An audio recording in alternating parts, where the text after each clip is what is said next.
네, 주만 사만 시간입니다. 벌써 2025년 8월 중순이죠. 이제 더위는 살짝 꺾였는데 아직 정말 그 폭우가 우리를 좀 두렵게 합니다.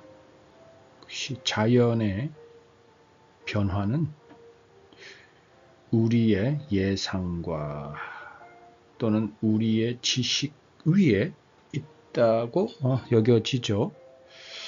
네, 이번 또 비가 끝나면 또 한 차례 무더위가 온다고 하는데 여러분 건강 잘 살피시고요.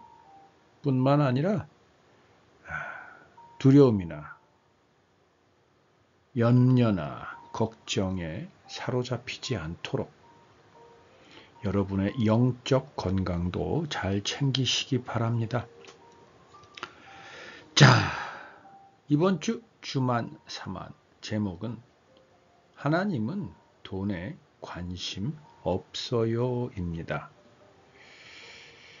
네, 사실 화면이 조금 공간이 제한돼서 하나님은 돈에 관심 없어요라고 했지만 사실 제 마음은 하나님은 돈에 한 푼도 관심 없어요 이렇게 쓰고 싶었는데 아무튼 네, 자 이번 주 주만 사만 함께 시작해 보시죠. 본문입니다. 누가복음 16장 1절 그리고 8절에서 10절입니다. 또한 제자들에게 이르시되 어떤 부자에게 청지기가 있는데 그가 주인의 소유를 낭비한다는 말이 그 주인에게 들린지라. 네, 청지기가 하나 있는데 자기 주인의 돈을 낭비한다는 말을 주인이 들었습니다. 그래서 그 청지기를 부르죠. 그래서 결국은 이제 해고 통보를 합니다. 정리해라, 네가 하던 일. 이제 네가 하는 일은 여기서 끝. 그리고 이제 청지기가 고민을 하죠. 이제 내가 뭘 먹고 살지? 그러다가 이제 주인에게 빚진 사람들 다 불러서 빚을 사해 줍니다. 그래서 주인에게 빚진 자들에게 호의를 구하죠. 그래서 나중에 자기가 어렵게 되었을 때 그들에게 혹 도움을 받을까. 자, 8절입니다.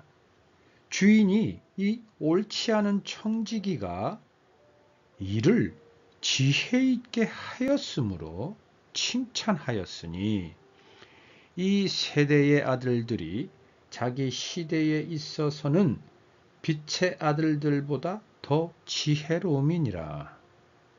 내가 너희에게 말하노니 불의의 재물로 친구를 사귀라. 그리하면 그 재물이 없어질 때에 그들이 너희를 영주할 처소로 영접하리라. 지극히 작은 것에 충성된 자는 큰 것에도 충성되고 지극히 작은 것에 불의한 자는 큰 것에도 불의하니라. 자, 여러분 이거 조금 많이들 헷갈리셨죠? 분명히 청지기가 주인의 재산을 낭비했고 해고 통보를 받은 후부터는 대놓고 주인에게 빚진 자들을 불러서 빚을 탕감해 줍니다. 그러면 주인에게는 재산적 손실은 더 커집니다. 그런데 그것을 알고도 주인은 청지기에게 이를 지혜 있게 하였다라고 칭찬했다고 합니다. 이게 선뜻 이해가 안 되죠. 왜 이해가 안 되냐면 성경을 읽고 있는 우리에게 재물, 그 의미와 가치, 이 성경을 우리에게 보여주고 계시는 하나님의 입장에서의 재물, 의미와 가치가 너무나 다르기 때문이 아닐까요? 자, 무슨 말인고 하니? 9절, 10절에 이제 예수님께서 그 비유를 들면서 예수님께서 이제 제자들에게 하시는 말씀을 한번 들어보십시다. 내가 너희에게 말하노니 이건 무슨 말인가요? 잘 들어라.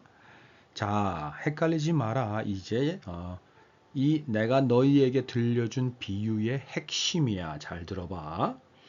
불의의 제물로 친구를 사귀라. 자, 예수님 입장에서는 제물이 불의로 여겨지고 있습니다. 불의의 제물입니다. 네. 여기서 불의라는 것은 청지기가 의롭지 않게 썼기 때문에 불의의 제물이라고 하는 건가요? 아닌 것 같아요. 그러면 이 부자가 불의로 돈을 모았을까요? 너무 비약한 것 같아요. 그러면 재물이란 자체가 불의한 건가요? 그렇지는 또 않은 것 같아요. 예수님이나 하나님, 또 우리 안에 지금도 우리와 함께 계신 성령님께서 재물, 돈 자체를 불의롭다고 여기시지는 않아요. 그럼 무슨 말인가요? 우리가 재물을 불의롭게 여기고 불의롭게 사용하려 하는 게 아닐까요? 그럼 여기서 말한 불의는 무엇이고 의는 뭔지 한번 보죠. 아무튼 불의의 제물로 친구를 사귀라 라고 했습니다. 야, 이거 더 헷갈립니다. 불의로운 제물로 친구를 사귀라. 그러면 불의롭게 친구를 사귀라라는 이야기도 될 수 있는 거 아닌가요? 예수님께서 우리에게 친구를 사귈 때 불의롭게 친구를 사귀어도 돼. 불의로운 어떤 수단을 가지고 친구를 사귀어도 돼. 이 얘기로 여겨지시죠. 저는 그랬거든요. 좀 더 봅시다. 그러면 그 재물이 없어질 때에 그들이 너희를 영주할 처소로 영접하리라. 자, 그러면 재물이 없어질 때 그들이 너희를 영접한다라는 것은 일단 그들과 내가 친구가 되었기 때문이겠죠. 근데 그 친구가 되기 위해서 절대적으로 내가 그들에게 먼저 주었던 것이 불의로운 재물이라는 얘기겠죠. 그런데 그 재물이 없어질 때에 그들이 너희를 영접하리라. 자, 여러분도 알다시피 부자가 돈이 없어지면 부자가 굉장히 부자일 땐 그 주변에 사람들이 많지만 부자가 돈이 떨어지면 완전히 우리 세상 말로 팽당하죠. 따당합니다.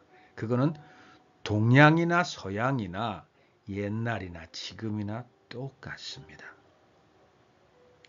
그런데 불의한 재물로 친구를 사귀어 놓으면 네가 재물이 없어질 때 그들이 너를 영접할 거다라고 이야기를 합니다.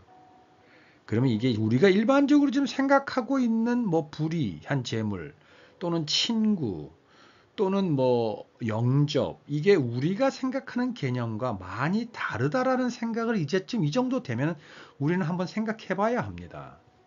예수님이 얘기하는 불의한 재물과 친구와 또는 그들이 내가 완전히 재물이 없어질 때 나를 영주할 만한 곳으로 영접한다라는 것은 지금 우리의 사고, 상식 또는 우리가 지금 살고 있는 이 사회의 어떠한 것과는 정말 다른 게 아닐까? 그렇다면 뭘 의미하는 걸까라는 질문 정도는 해봐야 되는 거 아닐까요? 10절 보겠습니다. 지극히 작은 것에 충성된 자는 큰 것에도 충성되고 지극히 작은 것에 불의한 자는 큰 것에도 불의하니라. 자, 그럼 여기서 작은 것은 무엇이고 그러니까 충성된 것은 무엇이고 불의한 것은 뭘까요? 불의한 것. 자, 일단 불의한 건 앞에 나왔으니까 불의한 재물이겠죠. 그럼 이 불의한 재물을 가지고 그것에 욕심을 내면 그 불의한 재물이 아무리 많아도 여전히 욕심을 내게 될 거라는 이야기겠죠. 그럼 그 앞에 나온 충성된다라는 것은 뭘까요? 여기에 핵심이 있습니다. 예수님께서 예를 들었던 1절의 그 부자, 이 부자가 8절에는 청지기가 이를 지혜 있게 하였다라고 생각하는 부자입니다. 그러니까 이 부자는 우리의 상식과는 전혀 다른 부자입니다. 사실 오늘 이야기가 거기서 시작됐잖아요. 그럼 이 부자는 어떤 부자일까요? 이 부자가 가지고 있는 이 재물의 의미는 뭘까요? 자기 배를 채우고 자기 부를 축적하고 자기의 어떤 그러한 부를 과시하고 끊임없이 돈에 욕심을 내고 그래서 결국은 돈에 매몰되고 욕심만 가득 찬 그런 부자일까요? 절대 아니죠. 아니니까 청지기가 낭비한 걸 보고 쫓아내려고 할 때 그 청지기가 더 많은 자기에게 빚진 자의 빚을 탕감해 준 걸 보고 이를 지혜롭게 한다고 하니 이 부자에는 그에게 재물이라는 것은 많은 그에게 빚진 자들에게 그 빚을 탕감해 주는 것을 지혜롭다고 여기는 부자이잖아요. 그러니까 이 부자가 가지고 있는 부의 용처, 용도 또는 그가 부자가 되기 위해서 그가 추구했던 모든 목적과 방향은 어려운 사람들, 자기에게 빚질 수밖에 없는 자들에게 은혜를 베푸는 게 그의 모든 삶의 초점이었겠죠.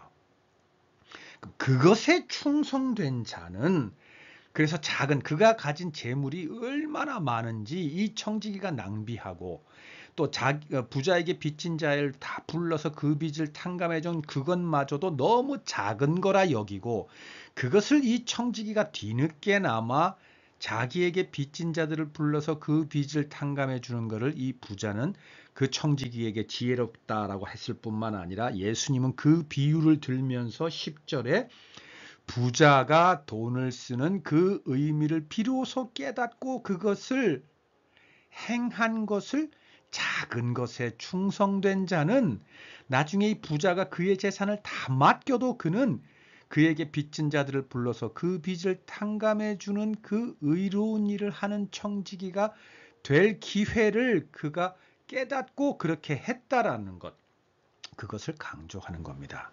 그런데 그런 반면에 지금의 우리처럼 그 재물에 현혹되고 매몰되고 종이 되어서 오로지 부자가 가진 돈, 재물, 그 불의한 재물, 다시 말해서 그 돈을 내 배를 채우고 내 욕심을 채우는 그 불의한 곳에 쓰려고 눈이 먼 자들이 바라보고 있는 바로 그 불의한 재물, 그것을 제대로 쓰지 못하면, 다시 말해서 지극히 작은 것에 불의한 자는이라는 뜻은 그렇게 돈을 벌어서 자기 손에, 자기 창고에 돈이 있음에도 불구하고 그의 돈의 목적은 오로지 자기 자신에게 있다 보니 작은 것에 불의한 자는, 그렇게 불의한 자는 더 큰 돈, 큰 재물이 있어도 그는 그 재물을 어려운 사람들을 위해서 그에게 찾아와서 도움을 구하는 자들에게 한 푼도 쓰지 않는 자가 된다, 자이다 라고 지금 예수님께서 설명하는 겁니다. 자, 그럼 결론적으로 무슨 말이냐면 예수님께서 비유를 들었던 이 부자, 결국은 하나님일 것 같은데, 또는 하나님 나라의 통치의 방식일 것 같은데, 하나님에게는, 하나님 나라에서는 돈 자체가 불의하지는 않지만 그 돈을 어떤 목적으로 쓰고 어떤 목적으로 취하며 어떤 목적으로 축적하려고 노력하느냐에 따라서 충성된 자가 될 수도 있고 불의한 자가 될 수도 있을 뿐만 아니라 자기에게 있는 그 재물이 제 아무리 많던 적던 주변에 있는 어려운 자들, 힘든 자들, 고통받는 자들을 단 한 명이라도 돌아보지 못하는 사람은 돈이 아무리 많아도 10명, 100명조차 쳐다보지 못할 것이며, 그러나 반대로 돈이 아무리 적어도 주변에 단 한 사람, 자기보다 어려운 사람을 헤아리는 사람은 더 큰 돈을 주면 줄수록 그는 주변의 사람을 헤아리고 그들에게 다가가서 그 돈을 준 부자 주인의 돈에 대한 목적을 잘 이행할 것이다 라는 이야기를 예수님께서 하고 계십니다.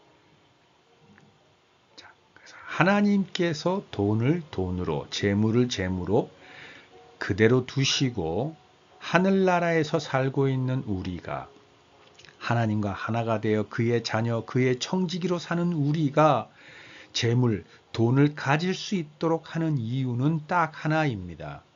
하나님의 뜻에 충성되게 사용하느냐 안 하느냐입니다. 그러면 하나님에게 돈은 우리가 바라보는 돈이 아니라 우리가 하나님의 사랑을 구하고 필요한 자들에게 다가가서 나누어 주는 데 있어서 사용되는 도구일 뿐입니다. 그 도구가 많든 적든 우리 마음의 중심에 어려운 이웃들을 긍휼히 여기는 마음이 있다면 우리의 수중에 돈이 작다 하더라도 그 돈은 이미 큰 돈, 즉 하나님의 사랑을 전해주는 자들일 것이고, 반대로 그렇지 않다면 나에게 아무리 큰 돈이 있어도 그것은 불의로운 재물로서 나를 오히려 해하고 나를 죽이는 가장 좋은 수단이 될 거다라는 이야기 아닐까요? 창세기 1장 27절 30절을 보겠습니다. 하나님이 자기 형상 곧 하나님의 형상대로 사람을 창조하시되 남자와 여자를 창조하시고, 자, 하나님께서 사람을 만드는데 하나님의 형상대로 우리를 창조했다고 했습니다. 그럼 여기서 형상대로라는 게 우리가 하나님의 어떤 외형 당연히 맞겠고, 우리의 사고 또는 우리에게도 하나님처럼 영이 있죠. 이런 의미이다라고 우리는 배웠고 또 그렇다고 여겨집니다. 그렇기 때문에 우리는 하나님의 자녀이구나 라고 스스로 깨닫게 되고, 그래서 우리의 행동 거지 또는 우리의 언행을 잘 살피고 하나님의 자녀로서 부끄럽지 않게 행하려고 노력하는 신앙생활, 성화의 과정을 가고 있죠. 당연하죠. 근데 오늘은 이 형상대로라는 부분을 조금 다른 관점에서 한번 보겠습니다. 이게 무슨 말일까요? 조금 전에 나왔던 대로, 누가복음에 나왔던 대로 우리의 주인, 우리가 청직이 되도록 우리를 고용하고 있는 부자는 바로 하나님이시죠. 우리는 청지기이죠. 하나님은 우리의 아버지시고 우리는 그의 아들이죠. 그럼 하나님이 우리를 그의 형상대로 창조하셨다라는 게 뭘까요? 하나님이 이 모든 천지 만물을 지으실 때 천지 만물을 지으신 그 이유와 목적을 충분히 알고 있을 뿐만 아니라 그 이유와 목적대로 유지되고 잘 관리되며, 그렇게 해서 하나님의 그 천지 만물의 이유와 목적이 풍성하게 되도록 잘 해줄 사람, 그게 하나님의 모양과 형상대로 창조했다는 이야기 아닐까요? 그러니까 하나님을 꼭 빼닮았는데 하나님의 복사품인데 무엇까지? 이 천지 만물을 만드신 하나님의 이유와 목적도 잘 이해하고 그대로 이행할 수 있는 하나님의 복사품. 제가 설명을 잘 했는지 모르겠습니다. 이럴 땐 늘 저는 저의 말 실력이 참 부족하다고. 그런데 왜 하나님은 저를 들어서 이 주만 사만을 전하시는지 모르겠습니다. 설교 잘하고 강연 잘하는 분이 너무나 많은데, 아무튼 그래도 하나님은 이유가 있으시겠죠. 자, 그래서 하나님의 형상대로라 함은, 자, 지금 이게 6째 날입니다. 첫째 날서부터 5째 날까지, 그리고 6째 날 하나님이 사람을 창조하시기 이전 그 전, 여섯째 날 그 전까지 하나님은 만물을 창조하셨죠. 그리고 이제 사람을 창조하십니다. 당신의 모양대로, 형상대로. 이것은 다시 정리할까요? 안 해도 되겠죠? 하나님이 그 전에 만든 천지 만물을 하나님께서 만드신 이유와 목적이 있을 거 아니에요. 그것을 잘 알고 그것이 잘 유지되도록 관리되도록 더 풍성해지도록 이행할 수 있는 하나님의 대행자. 그래서 하나님의 형상대로 창조하셨다. 여기까지 얘기했습니다. 그리고 하나가 아닙니다. 둘, 남자와 여자를 창조하시 주셨습니다.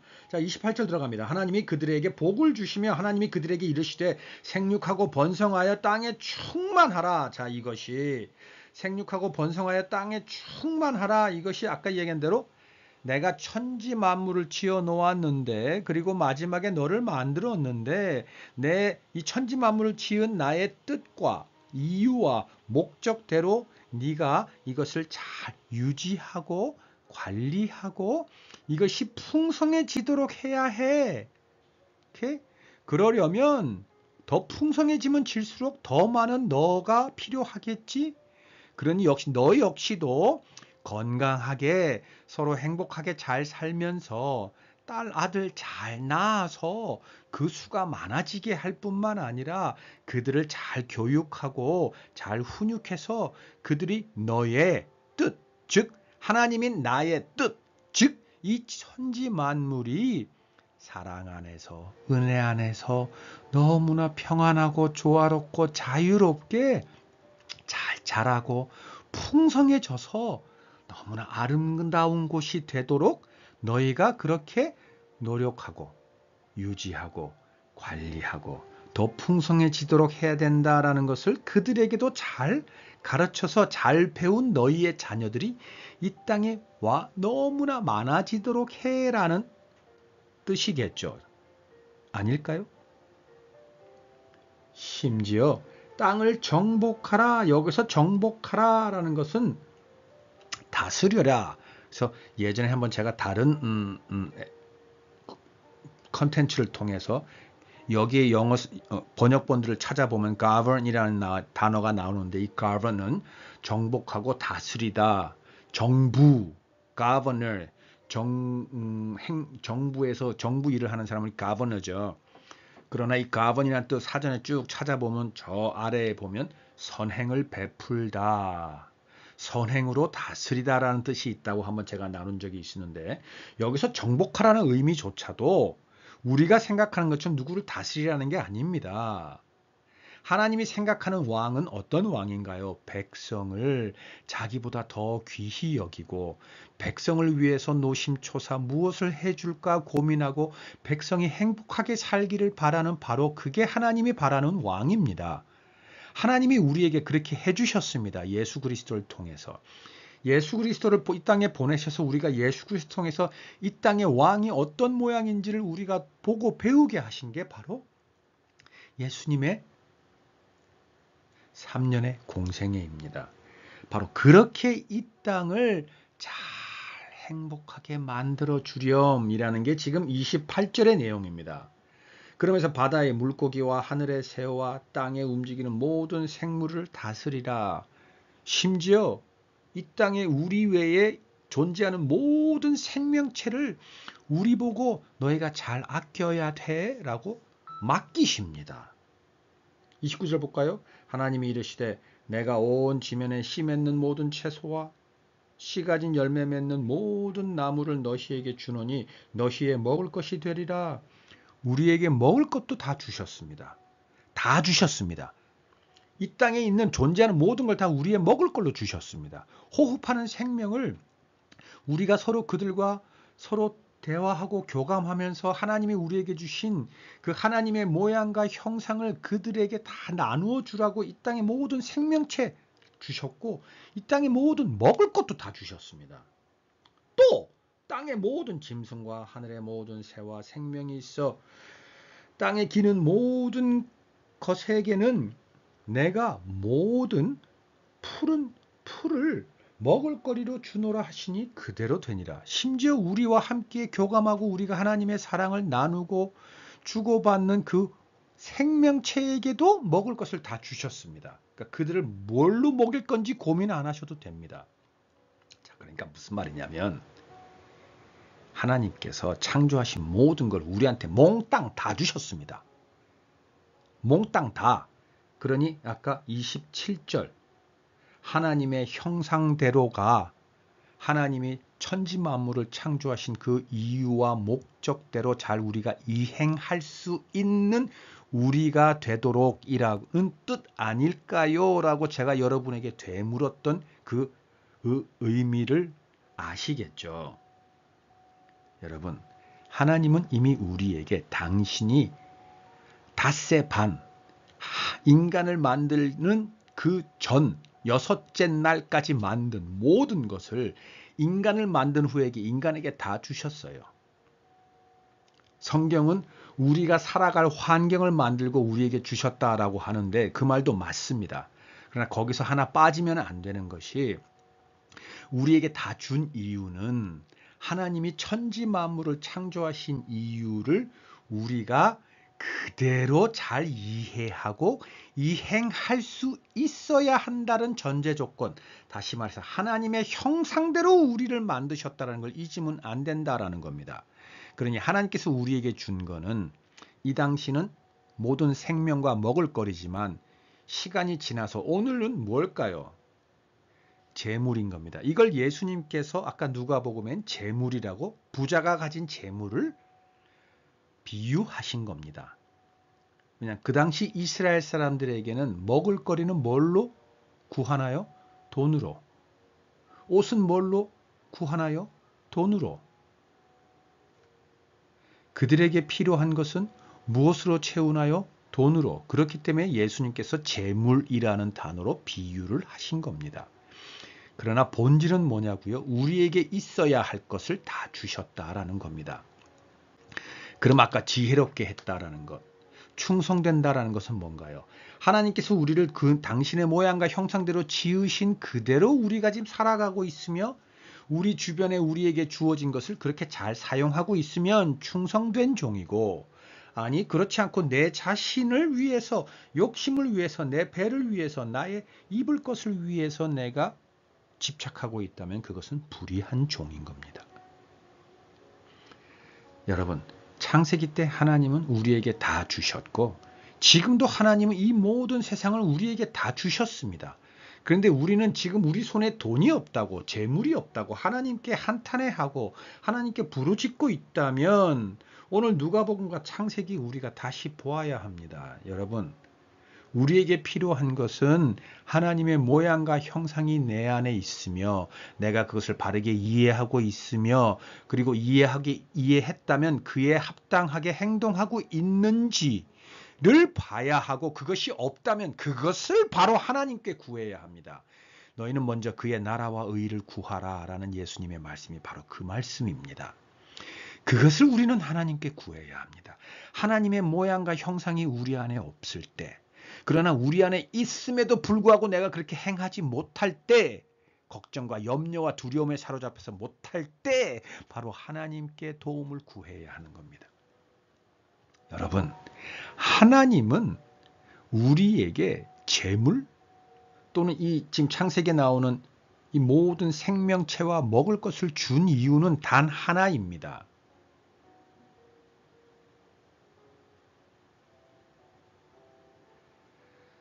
충만하라입니다. 충만하기 위해서.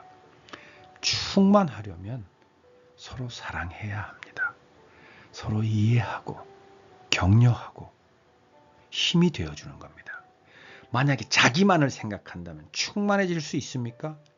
아니요. 싸움과 다툼과 미움과 원망과 살인과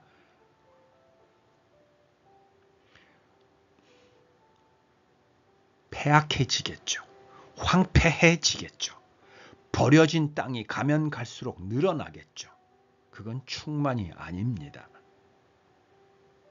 이제 조금씩 하나님은 무엇에 관심이 있었는지, 무엇 때문에 천지를 창조하셨고 무엇 때문에 여섯째 날에 우리를 창조하셨는지, 무엇 때문에 당신의 모양과 형상대로 우리를 지으셨고, 그 다음에 이 천지 만물을 다 우리에게 왜 주셨는지 이제는 이해가 되시나요?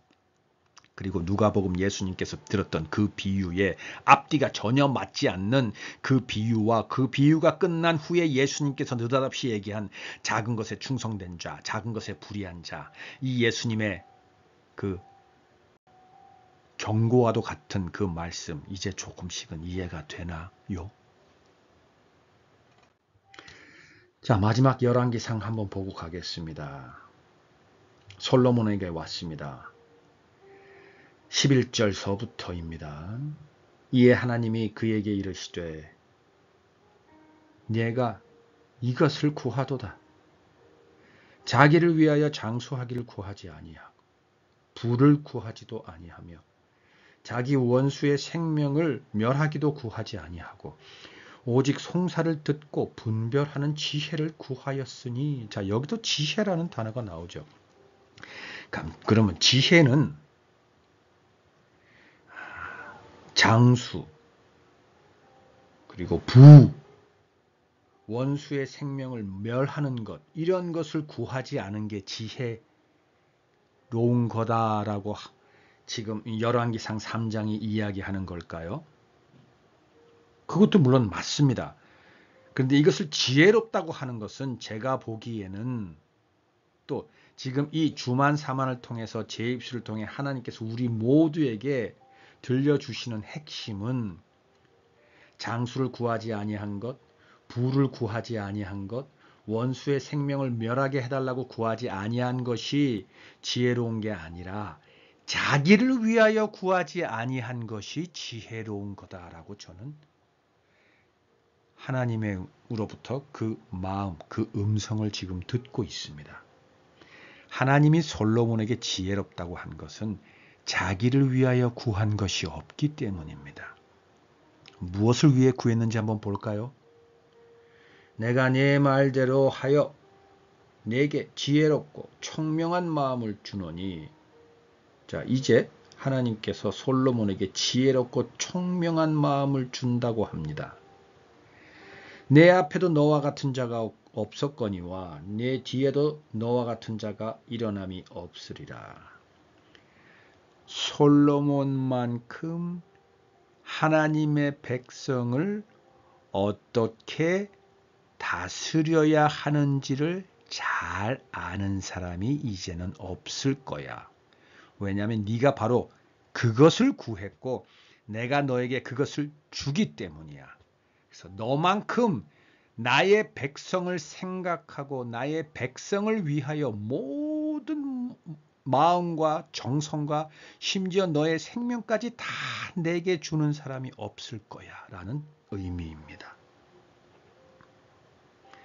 따라서 12절에 지혜롭고 총명한 마음이란 아까 창세기에 나왔던 하나님께서 아담과 하와에게 주신 바로 그 다스리는 마음, 즉 하나님의 모양과 형상대로 만든 바로 그 본질적인 이유와 목적을 잘 아는 사람이 솔로몬만큼은 없을 거야 라는 지금 말씀을 12절에 하나님께서 하고 계십니다. 13절 보겠습니다. 내가 또 네가 구하지 아니한 부귀와 영광도 네게 주노니 내 평생에 왕들 중에 너와 같은 자가 없을 것이라. 자, 부귀와 영광입니다. 그러니 이제 이게 재물이라고 생각되시죠? 아, 맞습니다. 재물 맞습니다. 그런데 우리가 볼 때 그 부귀와 영광이 재물로 보이지, 하나님께서 볼 때는 그 부귀와 영광이 뭘로 보일까요? 하나님의 모양과 형상대로 이전에도 없었고 이후에도 없을 가장 잘 그 목적에 부합하는 대로 하나님의 백성을 살필 준비가 된, 마음의 준비가 된 솔로몬에게 필요한 내 백성을 먹이고 입힐 수단, 바로 그게 하나님에겐 부귀와 영광입니다. 그러니 하나님에겐 그게 돈도 아니고 재물이 아니라 내 백성, 솔로몬이 내 백성을 먹일, 내 백성을 행복하게 하고, 그래서 내 백성이 자기 전에 하나님 아버지를 찬양하는 그런 백성이 되도록 하기 위해서 솔로몬이 그들에게 주어야 할 많은 것들 중에서 실생활에 필요한 것. 그러면 창세기에서 뭐와 비슷할까? 여기서 부와 영광은 여기서 말한 부귀와 영광은 창세기에서 하나님께서 아담과 하와에게 준 것 무엇과 비슷할까요? 먹을거리입니다. 단지 하나님에게 부귀와 영광은 내 백성에게 솔로몬이 전해줄 먹을거리 뿐이지 그 이상도 이하도 아닙니다. 그럼 하나님께서 가장 귀하게 여기는 게 뭡니까? 솔로몬, 내 백성의 왕으로 세운 솔로몬, 네 마음속에 있는 내 백성을 생각하는 마음, 즉 창세기에 나온 내 모양과 형상대로 잘 유지하고 있는 솔로몬의 영과 마음입니다. 하나님의 관심은 그것뿐입니다.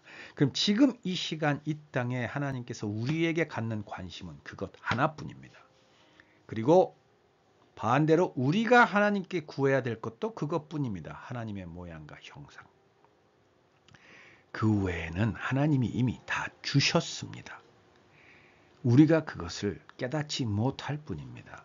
다 주었는데 나는 오늘도 배고프고 입고 싶은 것 많고 사고 싶은 것 많은데 정신 차리십시오. 자, 14절 갑니다. 내가 만일 내 아버지 다윗이 행함같이 내 길로 행하며 내 법도와 명령을 지키면 내가 또 내 날을 길게 하리라. 자, 여기서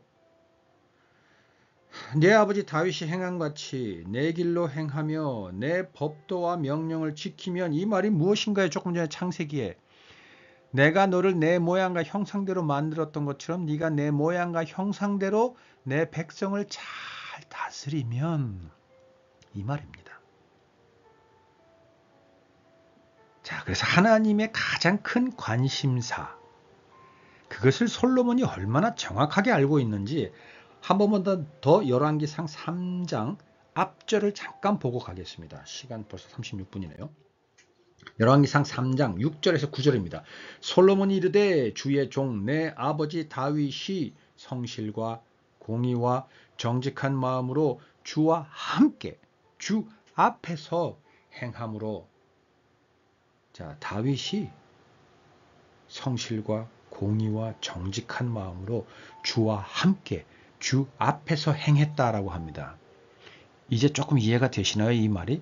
창세기 하나님의 모양과 형상대로 지음을 받은 우리가 하나님의 형상과 모양의 가장 핵심인 하나님의 긍휼과 사랑과 성실과 신실하심과 인자하심과 풍성한 긍휼대로 그렇게 영과 혼이 무장되어 있고 그대로 행하는 바로 그가 누구라고요? 솔로몬이 알고 있는 자기 아버지 다윗. 아버지 다윗이 그렇게 했던 것처럼 누구랑 함께? 하나님과 함께. 누구 앞에서? 하나님 앞에서. 이 앞에서라는 게 무슨 말일까요? 하나님을 대신해서 이 땅의 하나님의 백성에게 하나님의 그것을 전해준다, 행해준다, 대행해준다라는 게 여기서 말하는 주 앞에서 행함으로라는 의미입니다. 주께서 그에게 큰 은혜를 베푸셨고, 자, 이 큰 은혜란 게 뭘까요? 모든 생명체와 또 너희와 그 생명체가 먹을 거리를 다 주었고입니다. 주께서 또 그를 위하여 이 큰 은혜를 항상 주사가 뭘까요? 하면서 다윗이 흔들릴 때, 넘어질 때, 불의한 일을 행했을 때 끝까지 용서해 주시고 힘이 되어 주시고 세워 주시며 항상 다윗과 함께 있고 다윗 앞에서 일하시는, 그게 항상 은혜를 주셨다라는 이 말로 표현이 되죠. 그래서 오늘과 같이 그의 자리에 앉을 아들까지 그에게 주셨습니다는 건 무슨 말입니까? 나의 존재조차도 하나님께서 다윗에 준 것이 계속되도록 하기 위해서 결국은 다윗의 모양과 형상을 닮은 그의 아들, 나 솔로몬 아들을 주셨다라는 겁니다. 그럼 그 말을 반대로 하면 뭔가요? 나는 누구의 모양과 형상입니까? 다윗의 모양과 형상. 다윗은 누구의 모양과 형상입니까? 하나님의 모양과 형상을 그대로 빼어 닮았다. 이 말을 다시 뭐라고 했다고요? 주와 함께 주 앞에서 행함으로. 무엇으로? 성실과 정의와 정직한 마음으로 이 속에 다 있다라는 겁니다. 제가 지금 계속 반복하고 있는 게 뭔지 여러분 이제 잡으셨죠? 7절 나의 하나님 여호와여 주께서 종의 아버지 다윗을 대신하여 자 나는 나 솔로몬은 내 아버지의 모양과 형상대로 지금 이 땅에 왕으로 세움을 받았다라는 고백인 겁니다. 왕이 되게 하셨사오니 종은 작은 이라 출입할 줄을 알지 못하고 어떻게 할 줄은 모르겠다라는 겁니다. 마음은 있는데 어떻게 행해야 될지를 모르겠다라는 겁니다. 주께서 택하신 백성 가운데 있나이다. 자, 내가 왕인데 백성 위에 있는 게 아니라 그들 가운데 있으며 지극히 작은 자이고 어떻게 해야 될지를 모르겠습니다.